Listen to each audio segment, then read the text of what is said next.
Okay, तो इस तरह और भी किसी को पूछना है तो आप लोग पूछ सकते हैं। मत्ती 16:28। मैं तुमसे सच सच कहता हूँ कि जो यहाँ खड़े हैं उनमें से कुछ ऐसे हैं कि वे जब तक मनुष्य के पुत्र को उसके राज्य में आते हुए ना देख लेंगे तब तक मृत्यु का स्वाद कभी ना चखेंगे।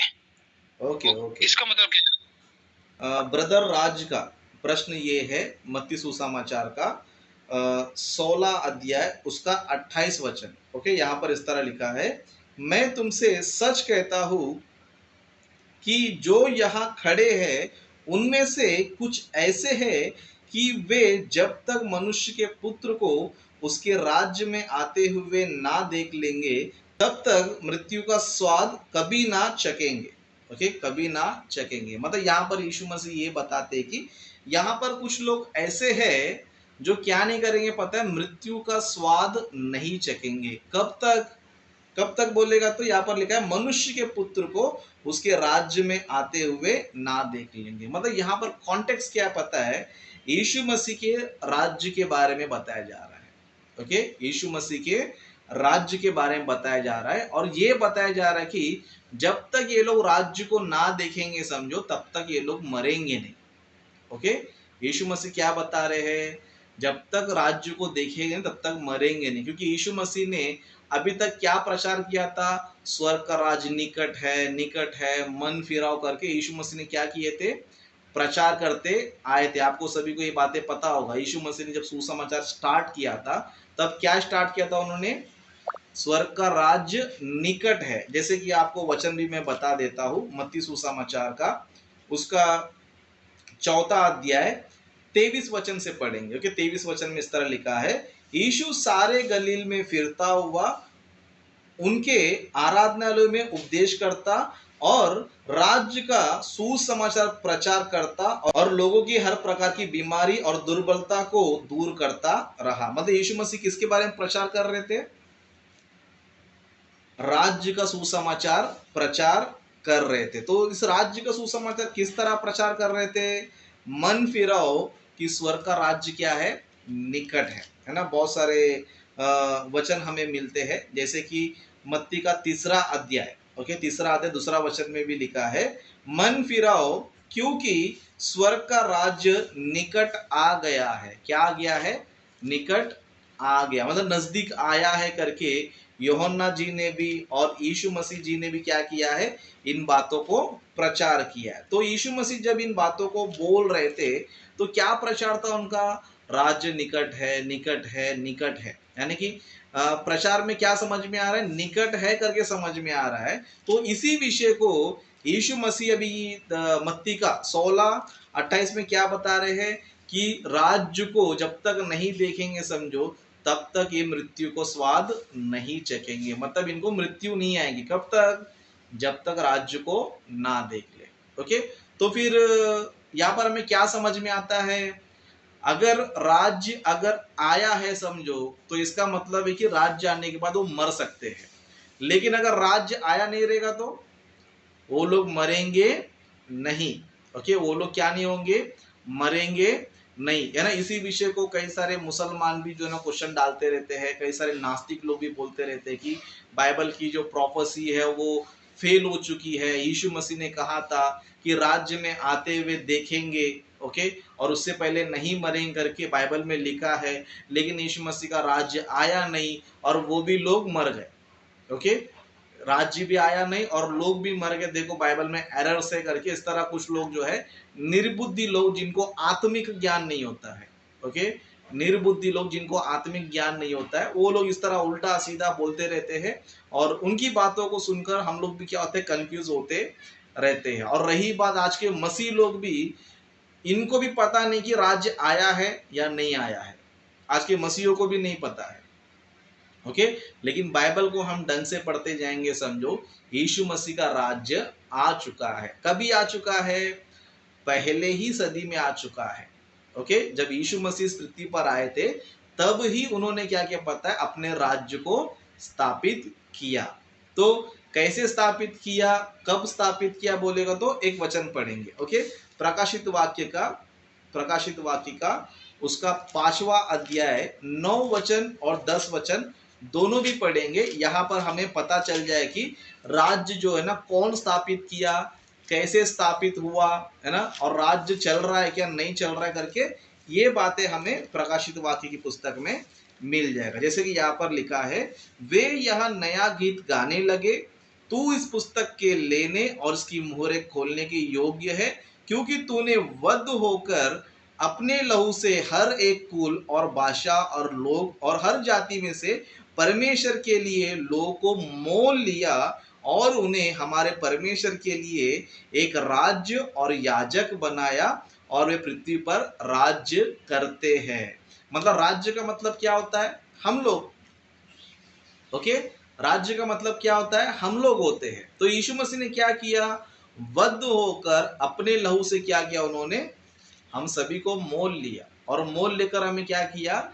एक राज्य बनाया और याजक भी हमें बनाया। तो जितने भी लोग अभी यीशु मसीह पर विश्वास करते हैं, ओके, और बपतिस्मा लेते हैं, तो वो लोग किस में आ गए हैं? राज्य में आ गए हैं। ओके, राज्य में आ गए। इसके लिए यीशु मसीह भी एक वचन कहते हैं, यूहन्ना सुसमाचार का 3 अध्याय 5वां वचन। ओके, राज्य में हमारा प्रवेश कैसे होता है, राज्य में हम कैसे जा सकते हैं करके वहां पर लिखा है। यूहन्ना सुसमाचार का 3 अध्याय, उसका हम जो है 5वां वचन पढ़ेंगे। यहाँ पर इस तरह लिखा है, यीशु ने उत्तर दिया, मैं तुझसे सच सच कहता हूँ, जब तक कोई मनुष्य जल और आत्मा से ना जन्मे तो वह परमेश्वर के राज्य में प्रवेश नहीं कर सकता। मतलब यीशु मसीह यहाँ पर क्या बता रहे हैं? जल और आत्मा से क्या होना चाहिए? जन्म लेना चाहिए। जो जल और आत्मा से जन्म लेगा तो वो किधर जाएगा? परमेश्वर के राज्य में प्रवेश करेगा। क्या करेगा? प्रवेश करेगा। मतलब कहने का मतलब ये है, जो लोग यीशु मसीह को विश्वास करके बपतिस्मा लेते हैं तो वो लोग क्या हो गए? स्वर्ग के राज्य में प्रवेश हो गए। क्या हो गए? प्रवेश हो गए। प्रवेश होना यानी कि उसमें एंट्री उनका हो गया, है ना। इसलिए बाइबल में और एक वचन पढ़ेंगे जहां पर पौलुस जी क्या कर रहे पता है? कलीसिया से कहते हैं कि हम लोग जो है स्वर्ग के राज्य में क्या हो पता है? प्रवेश हो चुके हैं। जैसे कि कोलोसी की पत्री 1 अध्याय 13 वचन पढ़ेंगे। ओके, ये सारे रेफरेंस को आप लोग जो है ना अच्छी तरह चेक कर लीजिए और नोट कर लीजिए, ताकि आपको हर एक पॉइंट जो ना अच्छी तरह आपको समझ में आ सके। ओके, कोलोसी की पत्री 1 अध्याय 13 वचन में पढ़ेंगे। यहाँ पर पौलुस जी कोलोसियों की कलीसिया को लेटर लिखते हुए ये बात कहते हैं, उसी ने हमें अंधकार के वश से छुड़ाकर अपने प्रिय पुत्र के राज्य में प्रवेश कराया। क्या किया? प्रवेश कराया। प्रवेश कराया कब कराया? बपतिस्मा के द्वारा, है ना। इसके लिए यहाँ पर लिखा है, उसी ने हमें अंधकार के वश से छुड़ाकर। अंधकार यानी कि संसार, है ना। अंधकार यानी कि संसार है, जो प्रभु के लिए नहीं जीते हैं, प्रभु के वचनों के अनुसार जीते नहीं है, जो प्रभु के मार्ग में नहीं है, तो वो लोग किस में है? अंधकार में है। तो प्रभु ने हमें क्या किया? उस अंधकार के जीवन में से हमें छुड़ाकर क्या किया? अपने प्रिय पुत्र के राज्य में क्या किया? प्रवेश कराया। ओके, क्या किया? प्रवेश कराया। तो अभी यीशु मसीह का राज्य कभी आ गया है? पहले सदी में ही आ चुका है। क्या हो चुका है? पहले सदी में ही आ चुका है। ओके, पहले सदी में जो है ना आ चुका है। तो आया है तो लोगों ने क्या किया? देखा उसको। क्या किया? लोगों ने देखा। तो हमें ये पता चलता है कि यीशु मसीह ने जो बातें कहा था कि जब तक, है ना, मनुष्य के पुत्र को राज्य में आते हुए ना देखेंगे तब तक मृत्यु का स्वाद ना चखेंगे। तो इसका मतलब ये हुआ कि राज्य आ चुका है, और उनमें से कुछ लोगों ने देखा भी, और वो लोगों ने देखने के बाद क्या किया पता है? मृत्यु का स्वाद चखा, यानी कि वो मर गए। ओके, तो यीशु मसीह की बातें हमें सच होते हुए नजर आ रही है। ओके, तो आशा करता हूँ कि आपका सवाल का जवाब मिल गया है। जय मसीह की भैया, मुझे एक सवाल करना राजेश भाई। कई लोग कहते जैसे हम नेकियां करते, जैसे अपनी नेकियां कर करके तो हमें जन्नत मतलब अपने जन्नत में जा सकते हैं नेकियां करके, तो ऐसा सही है राजेश भाई? जैसे हम नेकियां कमा के अपने गले में जमा कर करके गला भर के हम खुदा के आगे लेके जा सकते हैं, तो नेकियां हमें, हमारा वजन नेकियां ज्यादा हो, तो इसी वसीले से, नेकी के वसीलों से तो हमें जन्नत हासिल हो सकती है या नहीं हो सकती सर, ये पूछना चाह रहा था। हीरा ब्रदर का प्रश्न ये है कि क्या हम नेकी कमा कर यानी नेकी यानी कि अच्छे काम करके स्वर्ग में जा सकते हैं क्या? ओके, अच्छा काम करके स्वर्ग में जा सकते हैं क्या? मतलब कहने का मतलब ये है कि बहुत से लोग जो है प्रभु को नहीं मानते हैं, मतलब यीशु मसीह को नहीं मानते हैं, उनकी इच्छाओं को नहीं जानते हैं, फिर भी वो लोग क्या करते रहते हैं, संसार में अच्छे अच्छे काम करते रहते हैं। तो क्या वो लोग अपने अच्छे कामों के वजह से, है ना, अपने नेक काम के वजह से वो लोग स्वर्ग में जा सकते हैं क्या करके ब्रदर का ये जो है ना प्रश्न है। ओके, तो सबसे पहली बात जो है मैं आपको ये बताना चाहता हूँ, है ना, भला काम अच्छा काम क्या है पता है? भला काम अच्छा काम क्या है पता है? परमेश्वर की आज्ञाओं को मानना। ओके, परमेश्वर की आज्ञाओं को मानना, उसकी इच्छा के अनुसार चलना, ये जो है ना नेक काम है।